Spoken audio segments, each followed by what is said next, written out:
Usually when we talk about like a physical injury, there's this unspoken expectation of a really tidy, predictable timeline. Oh, absolutely. Yeah. Like you break your arm, the x-ray shows that jagged white line, the doctor puts you in a cast, and maybe, people even sign it for you. Right. It's an event. Yeah, exactly. And then 6 weeks later, the cast comes off, you do a little physical therapy, and you are healed. I mean, it's clean.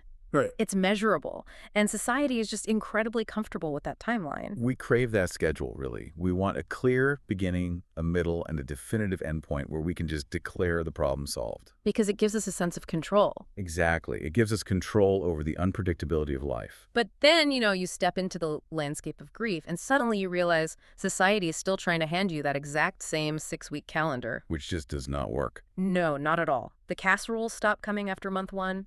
People avoid your gaze, or they just clumsily change the subject if you mention the person you lost by, like, month 2. Yeah, the timeline expires for everyone else. Right. And if you're listening to this right now, you likely already know that when you lose someone, or really something irreplaceable, that calendar is just completely useless. Utterly useless. And since you are someone who loves to learn, someone who actively seeks out clear answers and logical progressions, this is uniquely frustrating because grief completely short-circuits that logical part of the brain. It really does. It defies all logic. So today's mission for this deep dive is, well, we are dismantling everything society has taught us about moving on from loss. And our compass for this is this remarkable, highly comprehensive 2026 booklet called Understanding Long-Term Grief, a gentle companion for the journey. Yeah, published by My Safe Therapy. It's such a vital piece of source material. It really is. Because we need to set a baseline right out of the gate here. The goal of our analysis today isn't to provide a medical cure for your grief. Right, we're not curing anything today. Exactly. Because grief is not an illness. I mean, it is not a disorder. It's not a character flaw or some kind of weakness.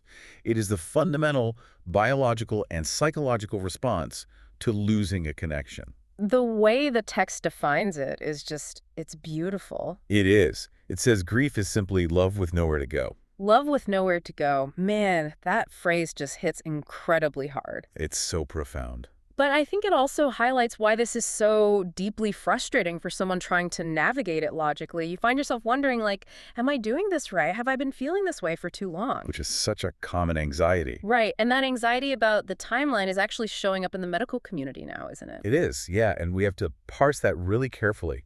Because the diagnostic manual that mental health professionals use. And DSM, right? Right, the DSM-5-TR, which was recently updated. Yeah. They newly added a condition called prolonged grief disorder, or PGD. Okay, let's unpack this. Because adding a disorder to a medical manual, that can easily make people think, well, if I'm still sad after 12 months, I have a mental illness. Yes, and that is exactly the trap we have to avoid. The distinction the medical community is making there is about functioning, not feeling. Okay, wait, what's the difference there?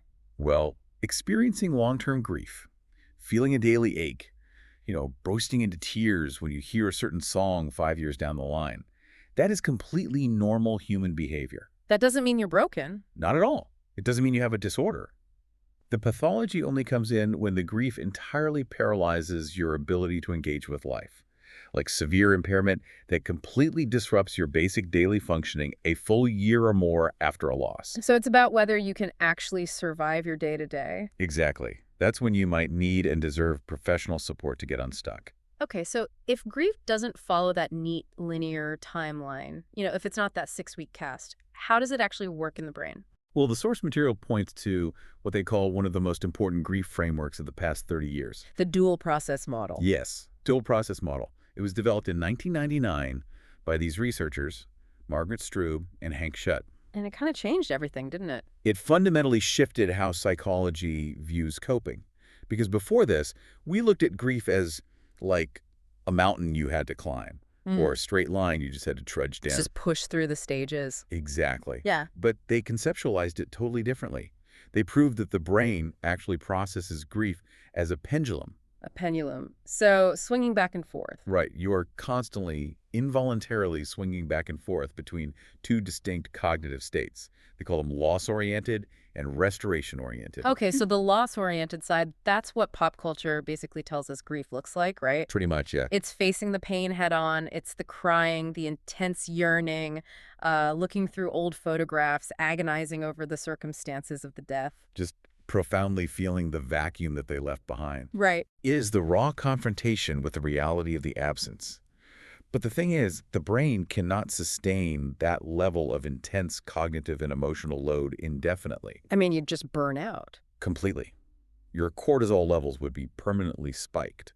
So the pendulum naturally swings to the other side, which is restoration-oriented. And what does that look like? This is the brain shifting its focus to survival and adjustment. It's, figuring out how to pay the bills that the deceased used to handle, or cooking dinner, going to a movie with a friend, or honestly just finding a mindless distraction. Like scrolling on your phone. Yeah.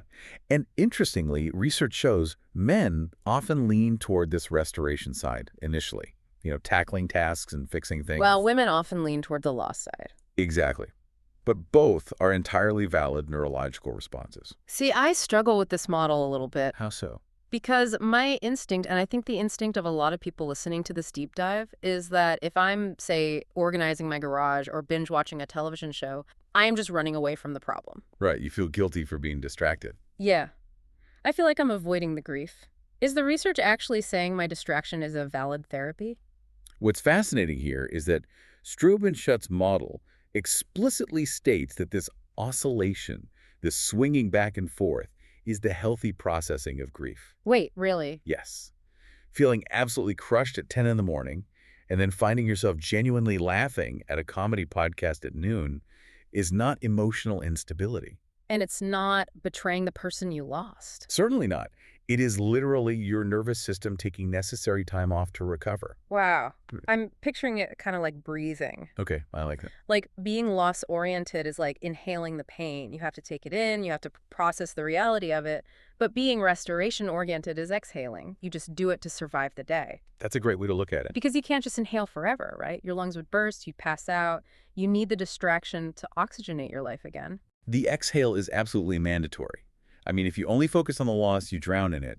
But if you only focus on the restoration, you're suppressing the reality of your changed world. So the actual health is in the movement between the two. Exactly. So if grief is this active pendulum swing, this constant inhaling and exhaling, it kind of fundamentally shatters that old idea that we just passively sit around waiting for the famous stages of grief to pass. Oh, definitely. Which brings us to psychologist William Worden. Right, because he entirely replaced that old passive stages concept, didn't he? He did. He introduced the 4 tasks of mourning. Because, the problem with the old stages, denial, anger, bargaining, depression, acceptance, is that they were actually originally developed by Elizabeth Kubler-Ross to describe a person coming to terms with their own terminal illness. Oh, wow. Not for the people left behind. Right. We collectively hijack them and apply them to the mourners. But Worden realized that grieving people don't just passively experience stages. They have to do active work, tasks, things you actually engage in. And you don't do them in a strict 1, 2, 3, 4 order either. You'll circle back to them over and over. It's the difference between being a passive passenger in a car crash who is just like sitting in a hospital bed waiting for time to heal their wounds versus being the mechanic. Yes. Worden's tasks are asking you to be the mechanic. You have to actively pop the hood, get your hands dirty, and figure out which wires are still connected to put the engine back together. Because you are the mechanic of your own entirely new life now. Yeah.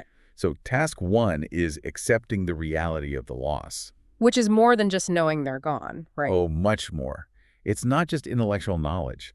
It's the active, agonizing choice of using the word died instead of passed away, or physically visiting the grave or the empty house to force the brain to actually comprehend the permanence. That sounds brutal. It is. And then task 2 is processing the pain. Yeah. Actually allowing yourself to feel the devastation without numbing it out. And task 3? Task 3 is adjusting to a world without them.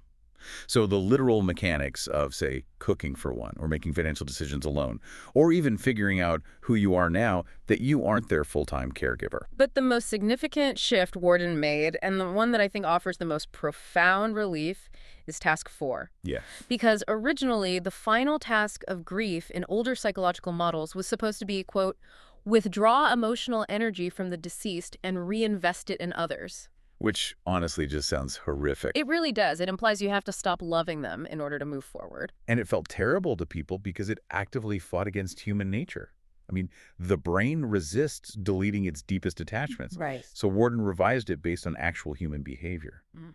The fourth task is now find an enduring connection with the deceased while embarking on a new life. That is so much better. It gives the griever permission to understand they never have to let go. You do not sever the bond. You are just tasked with changing its nature from a physical presence to an internal, emotional presence. Mm. But when you actually start doing that mechanic work, like when you physically sort through their clothes or you change the name on the bank account to complete task 3, you aren't just checking off a list. No, you're triggering an avalanche of nervous system responses. Right, you are inhaling massive amounts of pain. So how do you process all that emotion without totally burning out? Well, the material introduces an incredibly practical principle for this. It's called the burn one log at a time rule. Burn one log at a time, okay. So visualize your grief as a massive roaring bonfire. It is fueled by dozens of different logs. You've got profound sadness, raging anger, heavy guilt, anxiety about the future, sheer physical loneliness. And if you stare into the center of that entire fire, it's just blinding. You'd be paralyzed. You cannot cognitively process the lost future, the heavy guilt, and the physical accents all at the exact same time. The brain will just shut down. Exactly. So the rule says you pick one log. Just one. Just one. You say, right now, I am just sad because I miss the sound of her voice. You let that specific log burn. You sit with that one hyper-specific pain, and then you step back and rest. It makes the unmanageable actually manageable. It really does. And the text provides very specific psychological guardrails for these emotional logs, too. Like with crying, right? Right. Crying is the manifestation of sadness. The do is to let the tears come for the specific thing you miss in that moment. But the don't is allowing your brain to pile on past losses. Oh, like a snowball effect. Yes. You shouldn't spiral into crying about the job you lost last year and the pet that died a decade ago all in the same breath. You have to set a container for the current waves. And then follow it up with something physical. A grounding action, yeah. Washing your face with cold water, making a cup of tea. Just something to signal to your nervous system that the acute danger has passed. Now, another massive, really heavy log on that fire is guilt. And the source material says something that I just haven't stopped thinking about. It says, most guilt is just grief wearing a guilt costume. That is such a crucial realization. Because guilt is the mind's desperate search for control. How so? Well, if you can convince yourself that you should have done something differently, like if you tell yourself, if I just called them that morning, or if I'd noticed that symptom a month earlier, it creates this illusion that the loss was actually preventable. Oh, wow. It's a psychological defense mechanism. Exactly. Because the alternative is admitting that we are entirely powerless over mortality. Mm. And that is absolutely terrifying to the brain. So the guilt is just an illusion of control. That makes so much sense. But I do have to push back on one of the emotions listed here, anger. Okay, let's hear it. The text says we must process our anger and not suppress it. And in theory, sure, but what if you are just furious at the people trying to help you? Ah, yes. You know exactly what I mean. The friends who mean well but are offering terrible platitudes like everything happens for a reason or they're in a better place. How do you process that raging anger without absolutely destroying your remaining support system? It is a very common hazard in grief, and the psychology behind it is actually fascinating. Anger, in this context, is physical energy. It is your brain's biological shield against the feeling of total helplessness. So it gives you a false sense of power when you feel powerless. Precisely. The key directive here is recognizing that your well-meaning friends are not the actual target of your rage. The unfairness of the universe is. Right. So you don't aim the anger at the people bringing you the casseroles. You have to move the biological energy through your body. So what do you do instead? You walk hard. Yeah. You scrub a floor until your arms ache. You go to a batting cage. You have to physically exhaust the adrenaline that the anger is producing. And crucially, the text warns against numbing that anger with alcohol or substances because that just traps the adrenaline in your body. Exactly. But speaking of numbing, the booklet actually lists numbness as an emotion itself, which seems kind of contradictory to me. Like, how is feeling nothing an emotion? If we connect this to the bigger picture of the nervous system, numbness isn't the absence of feeling. It's actually a sensory overload. Like blowing a fuse. Yes, it is the brain's circuit breaker flipping. When your system is flooded with too much cortisol, too much emotional pain, the brain physically forces a state of dissociation to protect you from a complete psychological collapse. So it's not that you don't care. No, it's that you care so much. Your system literally had to hit the emergency pause button. Wow. Now, the type of wood burning and that emotional fire, the intensity of it, that depends entirely on who you lost, doesn't it? It does. The source material maps out how every relationship has its own unique grief fingerprint, rewiring the brain in totally different ways. And the nuance here is critical. Losing a child, for instance, isn't just a profound loss of love. It fundamentally violates the natural order of the universe. It shatters your worldview. What psychologists call a person's assumptive world, the basic belief that life makes sense and is fair. Rebuilding from that requires an entirely different psychological scaffolding. And losing a mother is described here as losing your first home. Right, your safest, most fundamental mirror in the world. Well, losing a partner or a spouse is like a double loss. You lose the physical person who shared your bed and your daily routine, but you also lose the entire future you built together in your mind. All the retirement plans, the vacations. The shared identity, all of it is gone in a single moment. And we must also acknowledge the loss of a grandparent, which I think society often brushes past with a sort of, well, they lived a long life attitude. And it's just so dismissive. It is. Because for many people, a grandparent was their only source of truly unconditional, uncomplicated love. When they die, that safety net just disappears. Here's where it gets really interesting, though. The booklet dedicates significant space to the grief of a living relationship. Yes, disenfranchised grief. Like divorce, severe estrangement, the end of a long-term friendship. I mean, there are no funerals for marriages that died. There are no condolence cards or casseroles for a 10-year friendship that suddenly just goes cold. No. Yet, the grief process happening in your brain is completely identical to a physical death. This is known as ambiguous loss. And the specific lingering pain of knowing the person is still alive, still out there breathing in the world, but no longer yours, is staggering. Because your brain is trying to mourn someone who could theoretically walk through the door tomorrow. Exactly. And because society doesn't hold ceremonies for breakups or estrangements, people internalize this message that they don't have the right to grieve. But the text fiercely validates this. Living loss disrupts your nervous system just as violently as death. And it deserves its own dedicated space for processing without a shred of societal judgment. Absolutely. So no matter who you lost, whether through death or distance, whether it's sudden or expected, the ultimate role is not to extinguish their memory. The goal is to figure out how to carry the warmth of their fire forward into your daily life. Which brings us back to that continuing bonds theory from 1996 we touched on earlier. Right. Older models told grievers they needed to achieve closure, which is a word most grief therapists absolutely despise. Because it implies shutting a door forever. Right. But continuing bonds proved mathematically and psychologically that maintaining an ongoing internal connection is actually predictive of better mental health outcomes. So you can talk to them out loud. Yes. Wear their watch, deliberately cook their favorite recipes, or, dedicate a portion of your work to their values. So what does this all mean for you listening right now? The theory is great, but how do you actually execute this on a random Tuesday morning when the alarm goes off and the reality of the loss hits you all over again? Well, you need actionable tools. And the booklet provides some incredible ones that bridge that gap between theory and survival. My absolute favorite is the grief wave protocol. Oh, that's a brilliant one.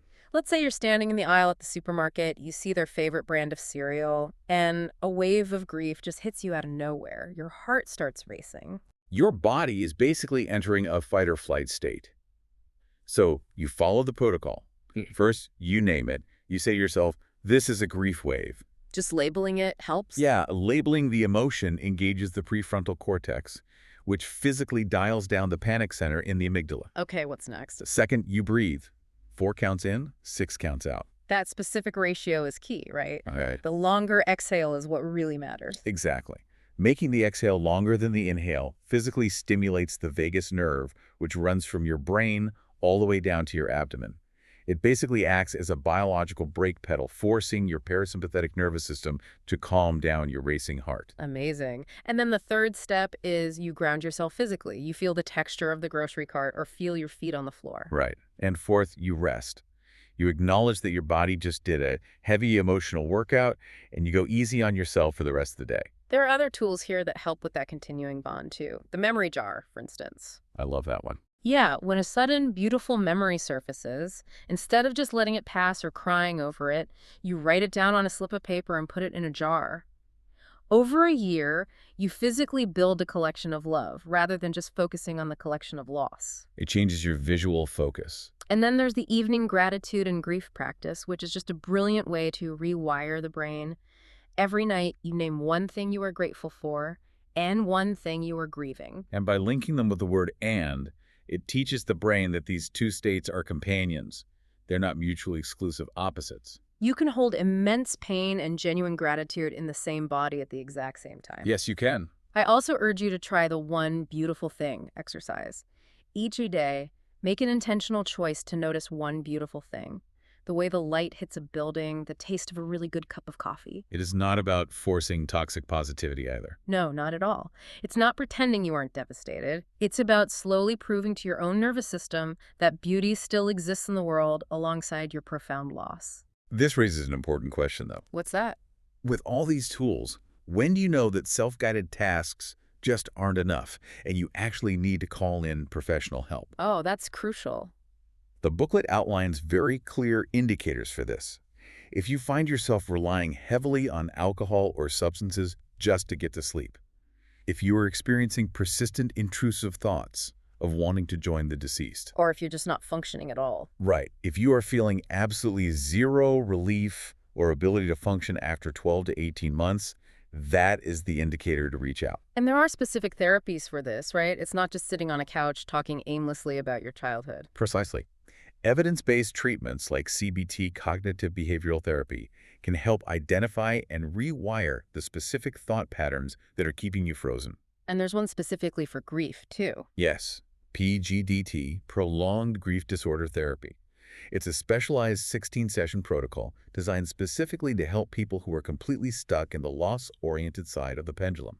So they can learn to swing back to the restoration side. Exactly. These are highly effective tools designed to help you lift the weight when it's just too heavy to lift alone. Well, to wrap up our deep dive today, if you take absolutely nothing else away from the source material, the core takeaway the authors want you to internalize is this. You are not broken. You are not. You do not have to get over it. The goal of this entire messy, nonlinear journey is simply to learn how to expand your life around the grief.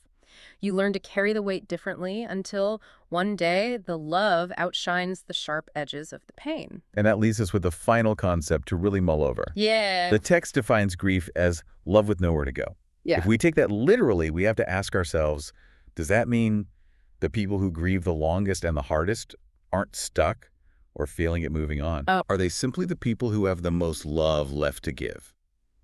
If we reframe long-term grief in our society, not as a psychological failure or an inability to cope, but as the evidence of an overflowing reserve of enduring love, how entirely might that change the way we treat the grievers in our own lives? And the grace we give ourselves. Exactly. It changes absolutely everything. It means that jagged white line on the x-ray isn't just a sign of a break that needs a rigid 6-week cast. It is the visible mark of a heart that expanded so much for another human being and is now bravely doing the hard work of figuring out how to beat in an entirely new world. Well said. Thank you for joining us on this deep dive today. Keep learning, keep breathing, and stay curious.